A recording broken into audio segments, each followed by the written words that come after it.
'Twas from over a knock that our hero he came, and despite the naysayers, o'er the door went his name. A mighty hard worker, a giant of a man, looked well in a suit with 2 shovels for hands. Now before I go on, I worked here for a while. The best education I got by a mile. I'll account best I can on the people I met, the stories, the times, there'll be loads I forget. You'd have all sorts of characters over the years. There was plenty of garden and laughter and tears. Oh, those that frequented this wonderful den, the likes of them ne'er will be seen here again. One of the best was the great Jimmy Hickey, with them stood in the corner and taking the mickey. The minister could tell you of all your relations. Jack Green would be belting out great recitations, and Paddy beat sup in a pint in the nook, while listening to stories from Porrick and Crook. You could always find many a likeable rogue, like wee Jimmy Finnegan in from Bohogue, in the corner for liars, our own Bernie Flanagan, with a glint in his eye trying to pull someone's leg again. If a session got going, he'd be good for a song. The old Jolly Tinker or Sullivan's John. But the king of that corner, I know it wasn't Twiggy, the master of ceremonies, the welcome committee, was the great Paddy Kelly.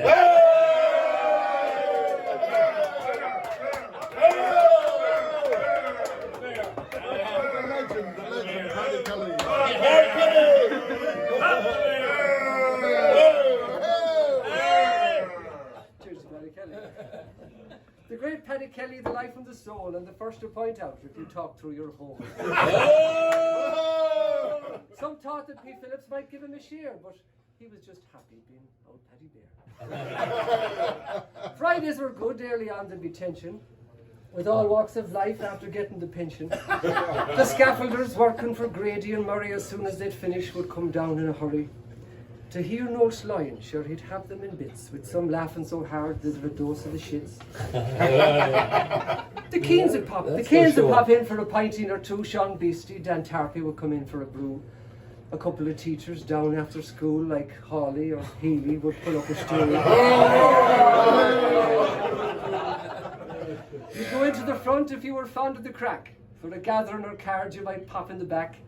If you fancied a quiet one, wanted no one to know, the middle room, that was the best place to go. Like for Bridie and Blossom, the laugh would be mighty, and him eating sweet afternoon nearly the 90. John Aldridge was here in them lodges in life, Ned Egney, the greyhound, Pat Flatley, the wife. For it was here in the middle room court did convene, when a violent crime at the Mile Bush was seen. There was Sean Barrett, representing the law, to bring justice to bear for the poor old Earthshaw.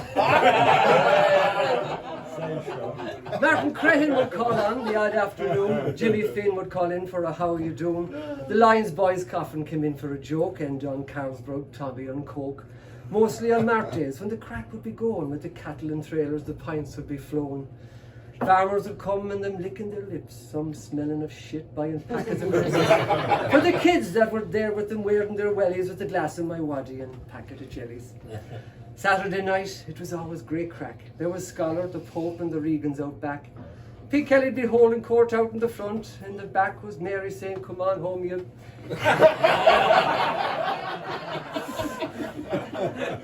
There'd be Feeney's, the Comers, the Caulfields would gather. They could feel 2 full teams, just themselves all together. Gabriel and Sally, Paddy and Nash Healy, Nick Feeney, Noreen and Davy, the Gouldings, the Phillipses, Tommy Devan. Jim Hunt would be doing the best that he can. All in the front bar would shake in their breeches. With Bridgine would call, she'd have them in stitches.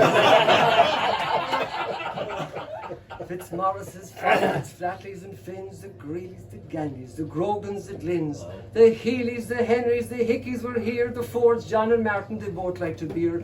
The Donlans were regular. You had Tommy and Mihal, Pat with his how are you, Brendan and Paul. I remember 2 Johnnies, Malarkey and Muldowney, one from the country, the other a townie. On Sundays, the Boyles and O'Boyles had a glass with Louis and Tommy skipping early from mass, where they all went each week to receive absolution, then politely fall out of this great institution. John Comer be looking for the missing wheelbarrow, Franklin.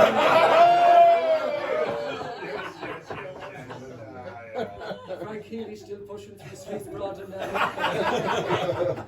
Sunday nights, well, that's when the Larrigans took over. With Eddie and Paddy and Alf in the corner, Maureen and Babe with their battle of sets. Mike Marley and hitting the counter of shit. Sometimes you could have a scatter of dubs and they'd finish their cycle, pop in for some grub. When expats abroad who came home for a while, they knew when they'd call they'd be met with a smile.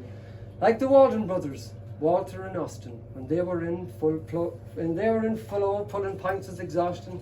Tom Kieran's me great uncle Mick would watch racing for most of the day with the Guinness and tasting. Joe Byrne with his couple of fuckle and flute. Mick Plunkett and playing the box was a beaut. Big Mick O'Connell with his West is Awake. Brian Hunt with his Brule of Oak, wasn't he great? 'Twas not a late house, but he'd get some more stock in when word came the Gardaí were having a lock-in. That's how our Paddy never got into trouble. With a wink and a smile, kept the boys in his bubble. There's loads I've not mentioned I had at the time, but there's some if I left out would sure be a crime. Like those who had worked here over the years, and myself with me long hair had Paddy in tears. Two of the kinds you had Willie and Joey. Noel Killiney, Tom Caulfield, Dave Green, he was showy. Phyllis and Sadie and Pauline stepped in whenever the need would arise with a grin. When I left, they were searching for someone with flair, charisma, a man that was suave, debonair.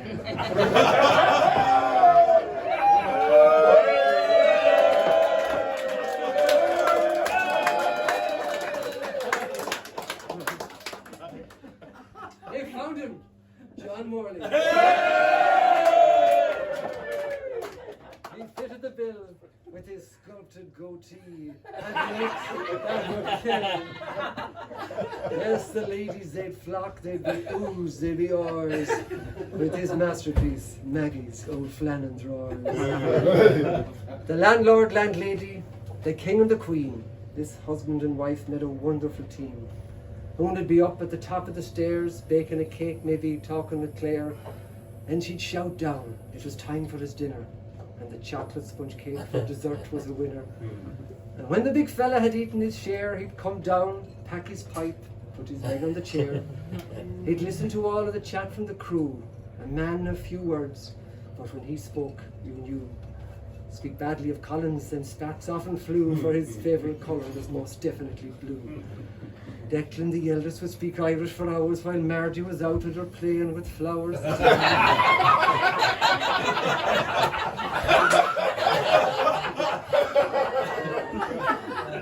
Some called it Phillips's, Paddy's, the Cape, but all would agree 'twas some place to escape. We'd all have our memories, our stories and songs, and all of us miss the great people who've gone. Raise a glass to all those who have passed through this door, and to those up above and them calling for more. All shapes and sizes, we'll all learn to cope, and fondly remember the Cape of Good Hope.